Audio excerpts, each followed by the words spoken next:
Gene on Earth. I am from California and I live in Berlin. I run a record label called Dreamy and several labels under that. I've been DJing and producing for 15 years as Gene on Earth and Limousine Dream since 2017. Now I'm here in Amsterdam for ADE.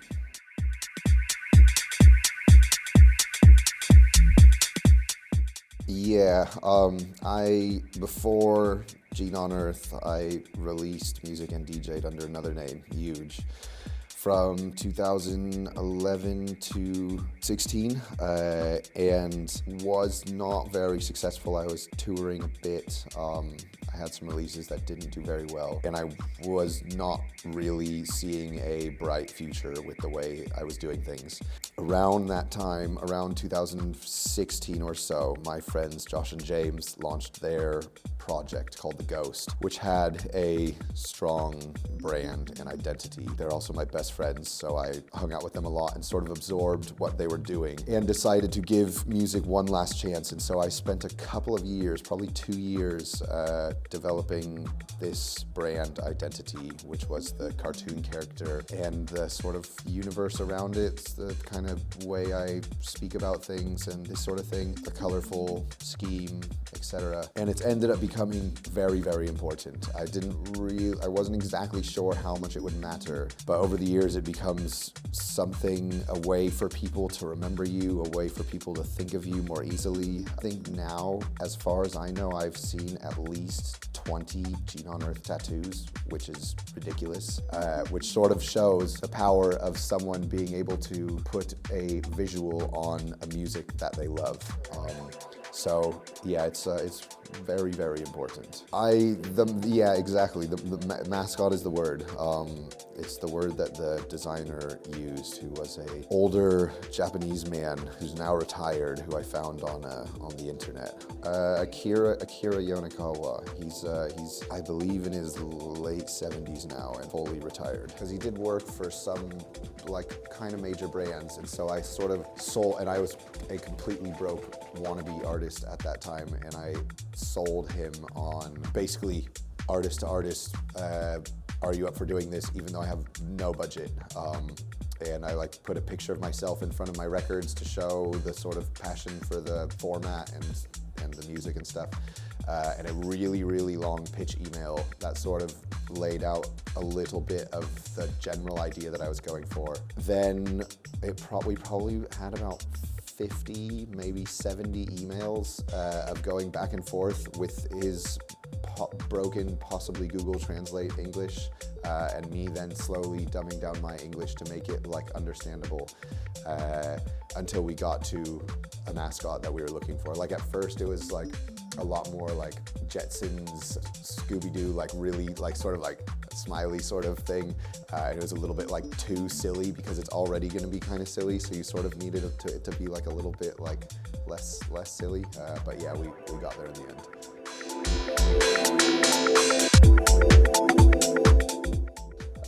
It's very, very important, for me at least.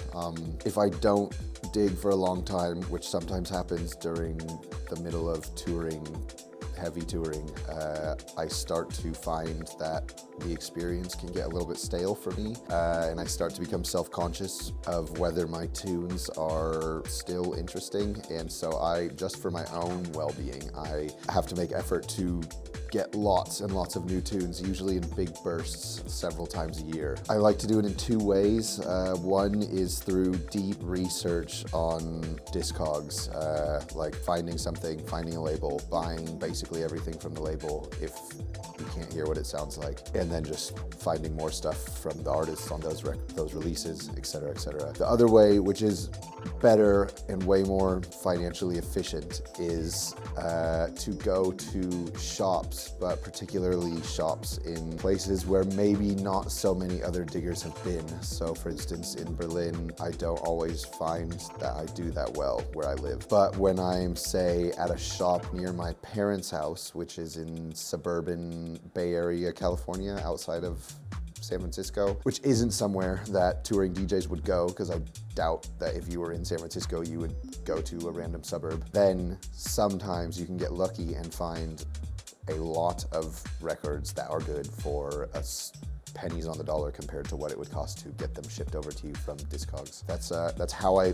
most like to do it, also because then you get the surprise of things that you would never have ever discovered on Discogs. So yeah, that's how I do it.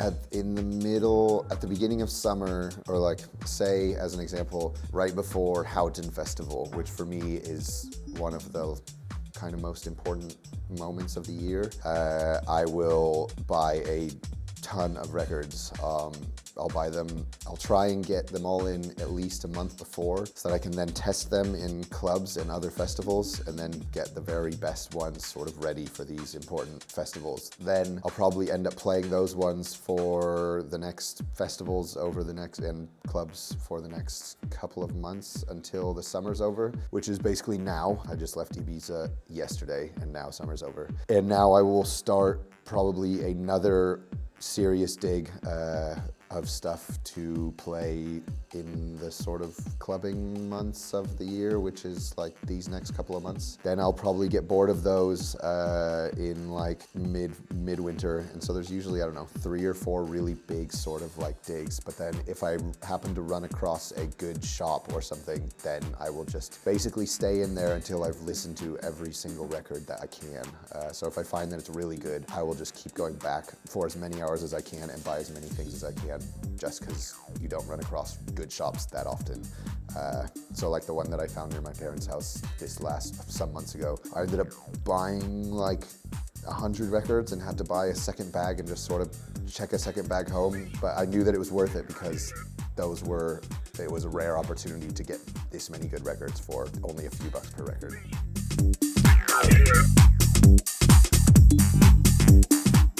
It's a tricky topic. I mean, I've got a very good example that is kind of worth discussing, which just happened in the last month or so, which was this tune that I found, which was a blind buy, which is when you buy a record, but the video of it is not on YouTube or whatever, or SoundCloud or anything, which I do a lot. So that I can get records for cheap and that people haven't sort of discovered yet. And it was this tune that, I don't remember the exact name of it, but it has a line where it says, "Hey gringo," in the middle of it, which I played once in Houghton and once in Dimensions. And it's very specific. It has a break in the middle of it where it's like a sort of Oye Come Va sample or something like that. And it was one of the it was basically highlight of the set in both festivals. And there was, before the videos went online, I think 40 copies for sale for €1 to €2 each. But it apparently was uploaded to the Shazam database. So someone got it and then posted the comment, and all 40 copies were sold in one day, and it is now selling for €250. For me, that's a bit silly. It's like, I kind of feel like a reason why I do well in, like, why I get booked is because I never ever buy tunes that I find on an ID of an Instagram reel or something like that, because you're just copying someone else's style. It's not original, and it's not that interesting. When I hear a tune like that I know is sort of like just in the ether, it just doesn't like strike me very much. So when I hear someone play a set of tunes that I've never heard and the set is good, I go, that is a set. And that's kind of what I strive for, is to create that experience for other people. If you want to find the tunes, please do. Sort of promote a spirit of discovery and originality amongst tune hunters, basically.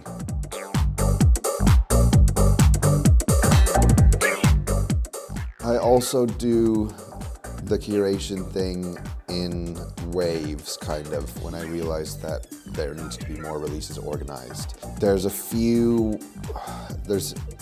Basically, I want to put out as much good music as possible to sort of help keep things afloat, because kind of trends come and go. And if maybe there's no music being put out of the style that I like, then maybe that sort of flavor will sort of die a little bit or become less bookable. So I put a lot of effort into it. At first, I started a secondary label after I had been doing just Limousine Dream, just for my EPs in the first formative years. So I started a label called TSOL, which was a pandemic project, I believe. And it was first 13 artists or so on release. Then the gigs started picking back up again after the pandemic started to not be so intense. And I realized that I liked doing that, but I also wanted to tour, and the amount of effort and energy that I put into those two things was high, in addition to my personal life. So I have a label assistant who I hired a few years ago who helped me sort of make it possible. And first we were focusing on sort of more known-ish artists like Sweely and James Andrew and current sort of guys and gals. And then there wasn't enough music, or I didn't want it to get too samey by putting out tons of TSOL, like 12 in a year or something like that. The economics of the releases became a little bit funky. I noticed that vinyl that was selling very well in the first releases, like in the triple compilation and 1, 2, 3, and 4 of TSOL, wasn't quite flying off the shelves the same way it was, even though digital was doing very well. And then I had 1 or 2 experiences where I lost a bunch of money on vinyl, and I was like, I still need to put out this music. How can I keep getting this good music out, even if I'm not sure that this particular artist will sell a bunch of vinyl? And that is when I started a secondary label, Nuts and Bolts, which would sort of slot in between the TSOL releases and my own releases, would allow me to put out more releases per year. There was basically no financial risk when you do a digital release. So you are then able to give smaller artists a chance to release on your own label and provide more music. That's kind of the way it's organized. There's then been further labels that I've added since, one being Nugnet, which is for releases of students from my own label, which basically the litmus test is, will I play this, or do I like it or not? And if I like it or I'll play it, then I'll put it out. And it just provides even more sort of club tackle for other people to play. And sort of in the end now, we've released in the last 3 years, from maybe 200 artists or something like that, or 200 tracks. Either way, a lot of tune. And it feels right putting out this much music in this sort of way that we've kind of figured out over the last couple of years.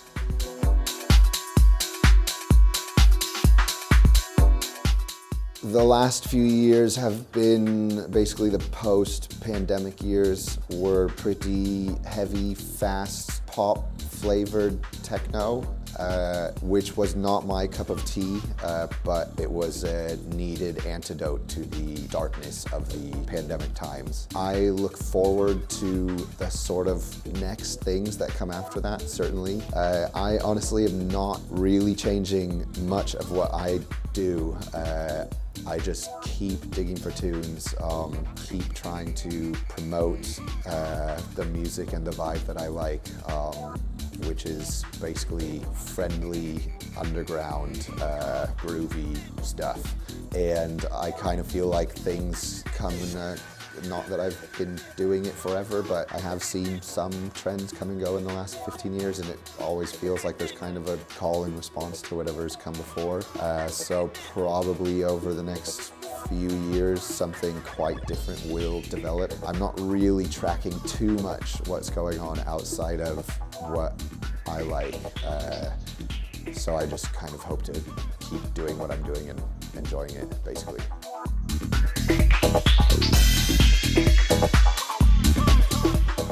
I balance it with great difficulty, honestly. Only reason, honestly, that I really do it is because I kind of feel like I need to do it. I feel like if I don't do it to at least some degree, I might get left behind. Then if I'm going to do it, then I might as well find an angle to it that suits me and isn't dishonest to who I am, basically, which has taken a little while to figure out. My one way that we've started doing something that is maybe more interesting than what we were doing before. Is my assistant has a lovely roommate named Seamus, who's a talented videographer, and he's got nice, unique ideas of his own. She and he have helped me come up with the sort of ideas that we've ended up putting into action, which is like the garden pieces that we've done, which I think is a bit more, not that there's anything wrong with other types of content, but I think that just general tour content, there's a lot of it.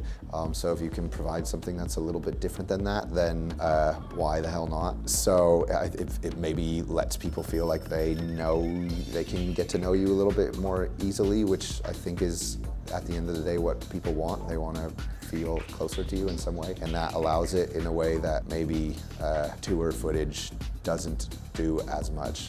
So that's kind of what we've been after, is just finding unique ways to let people into our world a little bit that they might not otherwise be able to see, while still remaining true to our own values.